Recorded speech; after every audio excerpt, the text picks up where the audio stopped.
Hello hi welcome to our channel. ఎలా ఉన్నారు? అందరూ బాగున్నారా? ఈరోజు వీడియో దేని గురించి అంటే విమానంలో పెట్టే ఫుడ్ ఐటమ్స్ గురించి అనమాట. విమానంలో ప్రయాణం చేసే ప్రయాణికులకు వాళ్ళు ఏమేమి ఐటమ్స్ ఫుడ్ పెడతారో ఈ వీడియోలో మీకు చూపిస్తాను, చూడండి. ఒక cool drink glass, butter, bun and biryani అనమాట.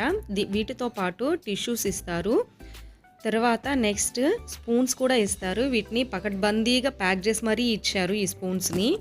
అన్ని ఎయిర్లైన్స్ వాళ్ళు ఫుడ్ ప్రొవైడ్ చేయరు, కానీ కొన్ని ఎయిర్లైన్స్ మాత్రమే ఫుడ్ ప్రొవైడ్ చేస్తారు. కొన్ని ఎయిర్లైన్స్ వాళ్ళు మాత్రం టికెట్స్ బుక్ చేయించుకునేటప్పుడు మనం ఫుడ్ కూడా బుక్ చేసుకొని ఉంచాలి. మామూలుగా అయితే ఫుడ్ ఫాయిల్ బాక్సెస్లో ప్రొవైడ్ చేస్తారు, బట్ ఈ బాక్స్ చూడండి ఏకంగా ఫాయిల్ కోటెడ్ ఉన్న రేకు డబ్బాలో ప్రొవైడ్ చేస్తారనమాట. ఈ ఫుడ్ అయితే చాలా బాగుంది. వీడియో నచ్చితే లైక్, షేర్, సబ్స్క్రైబ్ చేయండి. Thanks for watching. మరొక వీడియోతో మళ్ళీ కలుద్దాం. అంతవరకు